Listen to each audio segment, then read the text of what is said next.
This conference will now be recorded. All right. Good morning, everyone. Happy Thursday. Today is June 23rd. We are here for the COIDA board meeting. Do the roll call. Jeff Joyner. Here. Dave Rowley. Here. Jeff Lord. Here. Craig Galveston is absent. Tom Romeo. Here. Patricia Kennedy is absent. Cheryl Robinson. Here. Andrew Marietta. Here. James Seward. Here virtually. He is attending virtually. I didn't give notice of his location, so he's not able to today. And that's All all. right. We're good. Excellent. Thank you. Seeing that we have a quorum, we'll continue. I do not have any chairman's remarks for today, so we'll go right into the approval of the meeting minutes from our May 26th meeting. Any changes, additions? Nothing? Can I get a motion to approve the minutes? I'll make that motion. I'll second. Got a motion on the table. All in favor? Aye. Any opposed? All right, we'll now go to the report of the Audit and Finance Committee. I would let the minutes stand for. So do we have minutes in this packet? They're not in the packet, but They were distributed. Yeah.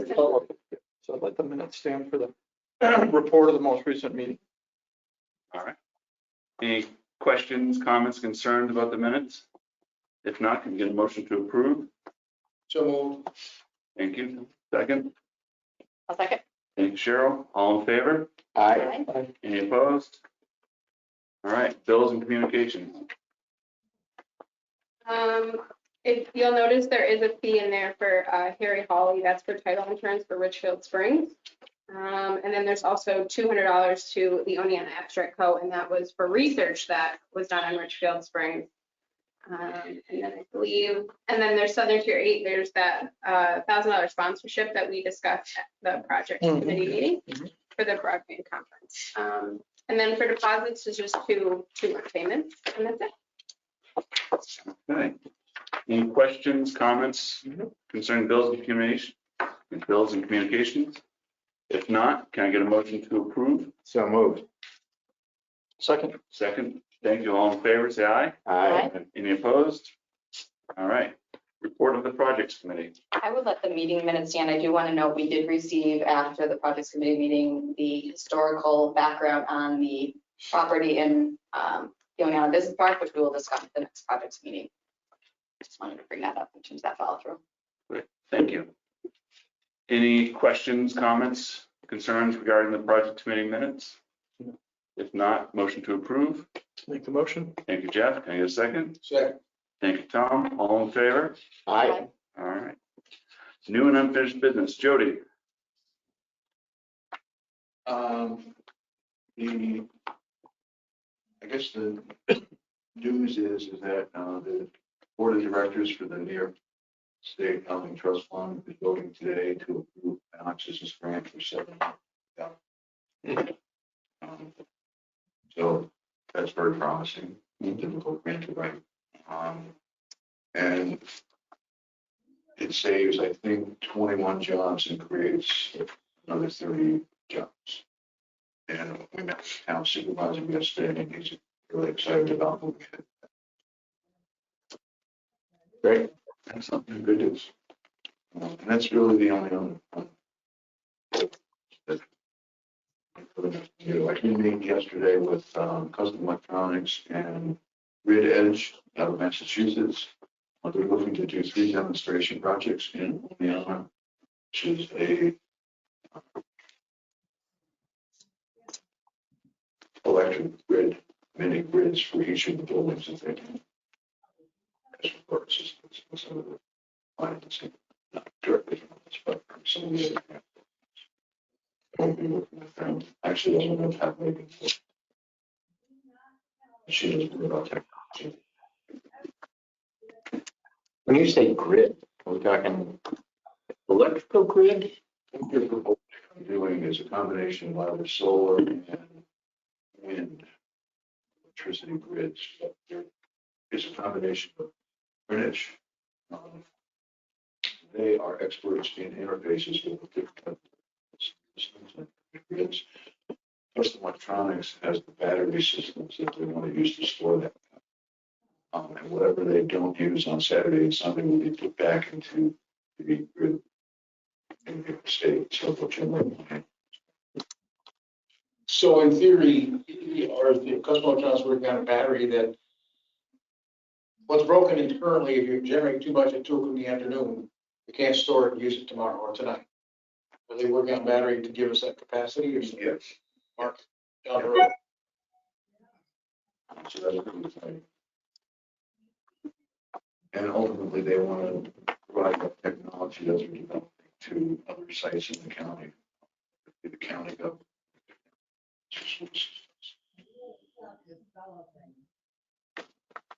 Okay, That's kind of an interesting project, all right, but that's all I have. all right. And then we have a resolution before us for the 4th block. Jody? And I'll let you speak about that. Well, thank you, sir. So you do have a resolution before you on the 4th block project, which is very good news. Tying off the good news that Jody is talking about with these other matters.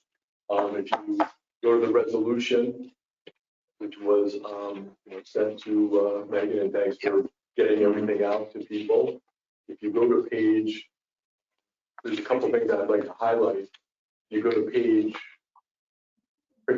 3 of the resolution. The reason we're doing this resolution back in July of last year, so it's been a year since we formally approved this project. The project costs have increased. The project cost now is $8,892,320. We were sensitive about any public hearing issues, so Jody and Megan and I worked on putting together a public hearing for earlier this week. I didn't hear anything back from you, so I'm assuming it went smoothly. No one attended. Okay, that's a definition of going smoothly. So they expect to close on Monday of next week. There's the financing of this is actually fairly complicated. There's 2 lenders plus an equity group, which I think explains the long delay, almost a year, in terms of our approval and actual closing. But assuming that everything gets wrapped up this week, which everything looks to be the case, the IDA will submit a bill for that 1% of that 8 million number, and we'll have a closing on Monday. So what we need is a resolution, a motion and a second, and then and obviously I'm available for any comments or questions. Can we get a motion to approve this resolution? So moved. I get a second? Second. Any further questions, comments, now that we have a motion on it? Really, the only change in their application besides construction cost was the benefits on the sales tax. That slightly increased, and as you remember with Senator Dome, they locked into the sales tax number and actually started spending more. And so this is to cover that in case they have a higher sales tax. Exactly. Quick question on the scope. My understanding is that the scope of the project hasn't changed, but there's been tremendous inflation in construction. That's correct. Yeah, that's correct. Yeah. The only other point I'd like to make administratively, and that follows up on the email I sent you earlier this morning, is that it's very nice to have an in-person meeting. It's good to see you all.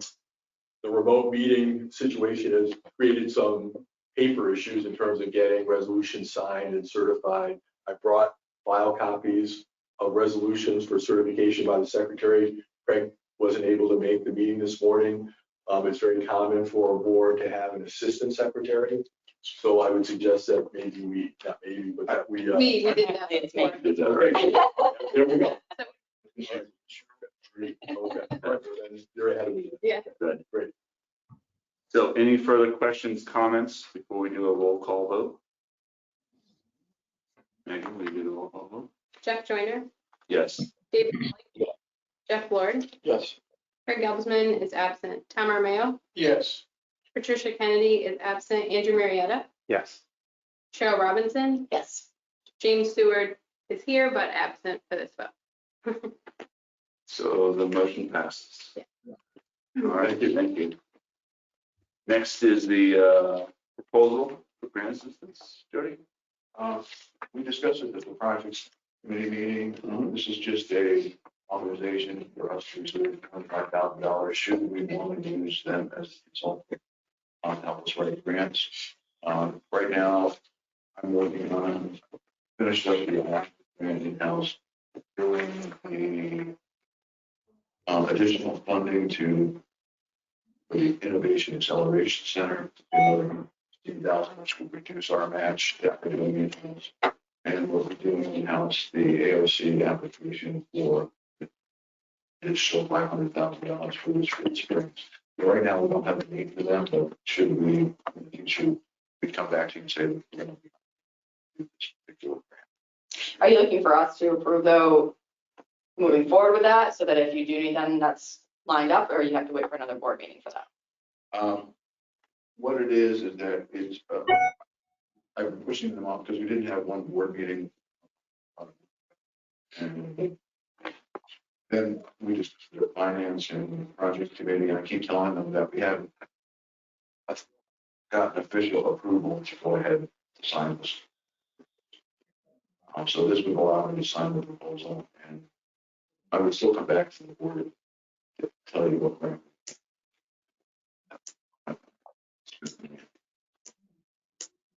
Does this require a vote from us for approval? Does this require approval from us? Sounds more like a management. I'm just throwing this out to the board. Do you have thoughts? I don't know. I think if it's a contract, I mean, that's my only, it's an independent contract.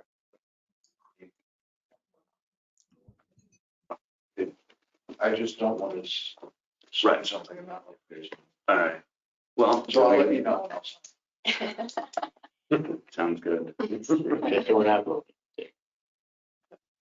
This is the committee. What's the committee feel? The pleasure of the committee. It doesn't matter to me. Yeah, the project committee recommends moving forward with it. And it's just time and material, so it would be only if we actually utilize the services. All right. Never would require a vote, a formal vote. A certain amount of money. We don't have a figure because we don't have the project. Well, we gave them 25 as their cap. So if they are, if They exceeded. the obviously cap. you're gonna be bringing them as we use them, but if we exceed the cap, then we come back for further That's discussion. great. Okay, sounds good. Right, we're kind of concerned on, like, ARC grants they've never done before. They've done the ESD grants, but this one is pretty simple. So we'd only use them where their expertise is needed. Yep.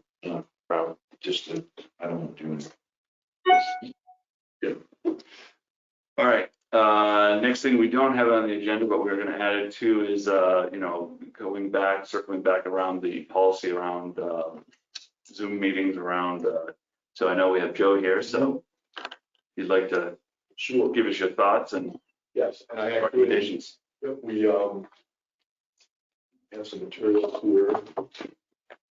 Thanks for your follow-up on this, Megan. Yeah.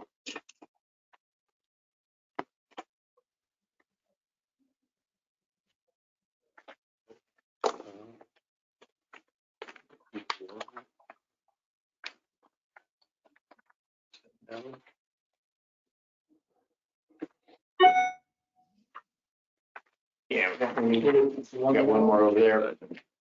And Yeah, that's- there's one more here. Okay.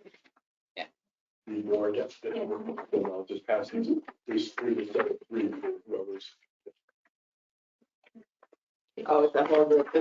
It's Oh. missing. Oh, two different ones? Yeah, questions and answers. Do you have questions? Yeah, I have questions. and answers. Okay. Okay. Everyone missing anything? We have a full pack. All right.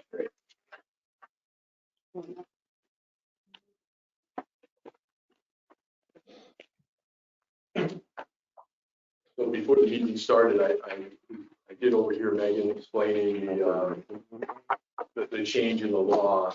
There were a couple things I'd like to note about it. One is, unlike what happened several times last year with respect to under the prior governor and his operation and process with respect to the executive orders and permitting remote meetings, this legislation actually provided all of us time to react and time to think about what to do and how to move forward. So I thought that was actually a very very interesting thing from the legislature and from the governor, which frankly doesn't always happen. Usually you find out about things last minute. There's an immediate effective date, and that creates a lot of pressure on people to act quickly and perhaps without the benefit of thought and reflection. This legislation is in my words, or my thoughts, a little bit of a misnomer. They talk about remote meeting access, and what I think a lot of people immediately jump to was, oh, this allows us to do remote meetings. Well, it does to a certain extent, but you have to have a forum in your meeting. You have to have a forum present. There are people that can attend remotely, but it's only under the extraordinary circumstances that Megan was talking about. What this really does is open it up for the public to attend remotely and participate remotely. And so I think what we've been doing with respect to our clients is providing them that advice, providing them with a model policy which tracks the statute, nothing more, nothing less, which we've given you the Q&A that's come out from respected entity, and then we've given you, a memo which outlines many of the relevant provisions. Do you need to do this today? No, not necessarily. You can do this, you can reflect on this, refer it to governance, and then report back and do it at your next meeting. If you want to approve this today, that's obviously something that you're, well within your, purview to do. But the major headline is that the meeting remotely by members of the board is only under extraordinary circumstance. The concept here is that New York State wants people to meet in person, wants the governing entity to be in person, to quote, be accountable, to be available, to be visible with respect to your discussions and your votes. With that, all Question that I have, sure. You can, am I correct in that this is only really, well, now limiting voting remotely? You could attend remotely, but you're not part of the forum. You can't vote, correct? You can't vote, and you can't vote. You can't vote, and you can't attend, or you can't be counted for forum purposes. Correct, yes. So Regardless of we whether can it's have the extraordinary remote circumstance. meetings, we can't have remote voting. You have to be present to vote at this point unless you have some extenuating circumstance. Unless you have extenuating. So the vote would count if you do have, if you Exactly. qualify for the So if you get called out of town at the last minute, you can plug in, you're counted, and your vote counts as long as you have an in-person forum. Right. Now, and I think Megan was talking about this earlier. If you have multiple meeting locations, and those multiple meeting locations are publicized, that is also legitimate under the law. So suppose you agreed that you would hold your meetings here and hold your meetings in the county office building in Cooperstown. And the notice that you sent out indicated that, and that the public could go to either spot. Well, then Andrew, if it was more convenient for Andrew to be in Cooperstown than to be here, he could attend the meetings in Cooperstown, vote, and as long as the public could also do it. So there are some options here, but it's not as freewheeling as it was under the prior executive orders, which allowed, remote for everybody. No one had to be in person. Additional questions? Right now, I know that we've got a lot of information that, we're just getting right now. I would not feel comfortable voting on anything or approving, so I'd like to defer, I think, the recommendation to the governance committee to take this up, review it, come back with any changes, and then we bring this back to a future meeting for approval. And candidly, if I may jump in on that, I think that's really good process, and it's good for your file. If someone, the ABO comes in and says, well, what did you do? Well, the governance committee met. It's just a very nice. Yeah. When's the next governance meeting? Oh, it's usually in August, but we can hold it in July. We'll do it on the same day we do I don't know if projects. there's a hurry, but. Well, Yeah, I don't think so. But I think, the nice thing what you're raising, Joe, is, the flexibility that, under this new model, and all industries are dealing with it. Our whole world has changed in the last few years in the way we interact, we talk to each other, and communicate. So this is an opportunity for us to be able to possibly expand our access to the community. And I like the comment you made about, having the court, up at the courthouse, I'm just saying you get more, because we do have a very large geographic area that we oversee. So sometimes it's difficult for people to come here for a meeting. Right. So, all right. We don't have a video conferencing policy right now, right? No.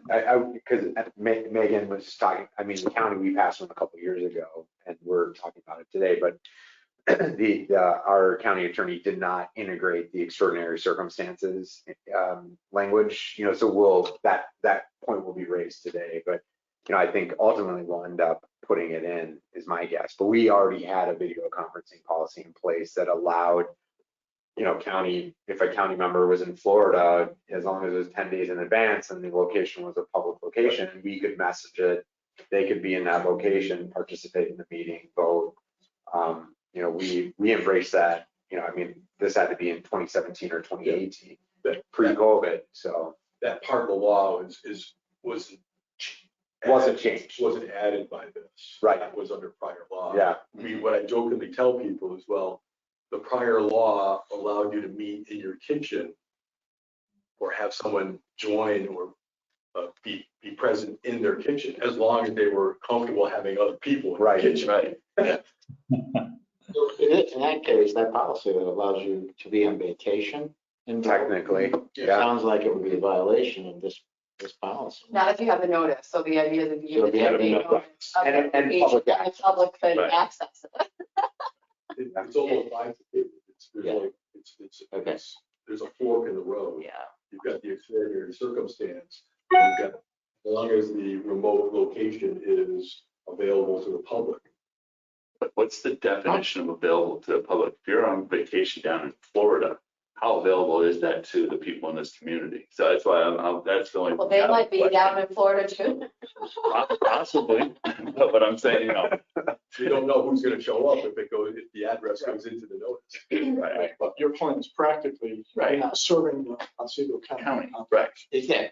Yeah. I think our work is around extenuating circumstances. I mean, Mhm. you think about it from the perspective of the long range development of the board.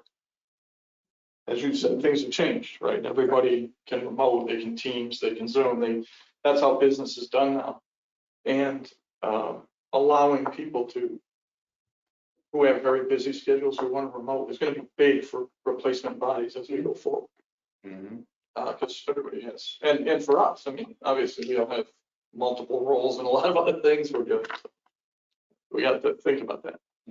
Yeah, of course. I spoke with Joe's colleague yesterday about this policy, and Jim actually has an extenuating circumstance right now, but he told me a few days before the meeting. So I thought that I could notice it because I didn't have time, but I learned yesterday that I could do an amended notice with no little time, there's no time frame on it. So if I had Jim's address, I could have put an amended notice You out. would be able to. So I will put on all of the notices that there is potential for a board member to be virtual, so that if there is a last minute extenuating circumstance, and we don't actually have to tell the public what the extenuating circumstance is, it's just that if we've agreed with policy that these are our extenuating circumstances, we would just say that Jim had an extenuating circumstance and that's why he's not here right now. So let me be clear, if you do that, you don't have any timeframes for the notice, but you still have to provide where he's sitting, the address. Yes, I have to put on an amended notice where he is, assuming it's a public location. But that could be, an hour before the meeting, it could be the day before the meeting, so. But that way he's able to vote and he is counted for support. Wait a second. So I guess I'm confused. Is he counted for the quorum? He is not, because I didn't do an amended. No, not today, but like I heard you said earlier that you could vote with extenuating circumstances, but you wouldn't count to the quorum. No, it's both. If Okay, you're all right. voting, you're Okay. also part of the forum. Perfect. But if you're in the Otsego County Jail, it's not really, it's You an could vote extenuating there. circumstance. Yeah. Yeah, They- yeah, okay. The sheriff will help you. For the record, I am not in the county jail. Yes. All right, so this is referred to the governance committee to Yes. opine on, make a recommendation, bring that back to us at a future board meeting. Good. All right. Now we move into the public comment period. Anyone from the public? I'm Michelle Sherwood from Springwood. I just wanted to say thank you all for your continued support of the 4 block. You're welcome. Thank you very much. Thanks. Appreciate that. Excited to see what it will do. Very, very exciting. It's been a long time coming. So. Good to see you in person. Yeah. We've been having these involved Zoom calls on this project. Yes. 30 We've been people. calls for, yeah, right. Wow. All right. Any need for executive session today? All right. Can we get a motion to adjourn? So moved. All right. Thank you very much. Motion, meeting is adjourned. Moving next into the OCCRC board agenda. Can we do a roll call, Megan? Jeff Joyner, Here. Dave Rowley, Here. Jeff Ward, Craig Galvesman is absent, Tom Romeo, Here. Tricia Kennedy is absent, sorry, Cheryl Robinson, Andrew Marietta. Here. And Jim Stewart is here virtually. All right. Thank you very much. We do have a quorum. I do not have any chairman's remarks for today. Going into the approval of the May 26th OCCRC board meeting. Any questions, comments, concerns regarding those minutes? If no changes, can I get a motion to approve? So moved. Thank you, Cheryl. Can I get a second? Second. Thank you, Jeff Tom. All in favor? Aye. Aye. All right. New and unfinished business. We have the approving resolution. Same one that we had before. No? Some modification to the bond document that's been. Okay. All right. Joe, any changes, anything you would like to mention regarding this resolution? And as Megan indicated accurately, what we're doing is amending at the request of the bank some of the provisions in the existing bond transaction. There's no new money, there's no new project. What we're doing is amending the existing documents. From a background standpoint, what's going on here is that the original transaction was structured on a LIBOR interest rate mechanism. And LIBOR, Jeff is nodding his head, and probably both Jeffs have seen this, that LIBOR is being phased out, a new measure, and LIBOR is, the easiest way to think about LIBOR is that it's a more complicated version of the prime rate. And it's a mechanism used to price / a formula for the pricing and the determination of an interest rate on a debt instrument. And what's going on here is that LIBOR is being phased out and it's being substituted by another measure. So this resolution approves that amendment to the interest rate determination portion of the bonds. But again, no new bond, no new project. It's simply a technical change to their underlying documents. Any questions regarding this resolution? Changes? If not, can I get a motion to approve? So moved. Thank you, Dave. Can I get a second? Thank you, Jeff. All in favor? Oh, no, we have to do a roll call, excuse me. Yep. Do a roll call vote. Megan? Jeff Joyner, Yes. David Rowley. Yes. Jeff Ward, Yes. Craig Galvesman, Yes. Tom Romeo, Yes. Tricia Kennedy is absent, Cheryl Robinson, Yes. Andrew Marietta, Yes. and Jim Stewart is here but absent. Andrew, his wife. Yes, and Andrew is on there. Well, sure. He's getting done by the hour. That's our Chicago version of the resolution. Vote early and often. All right. Anything else for today? If not, can we get a motion to adjourn? So moved. Meeting is adjourned. Thank you very much, everyone. Welcome back.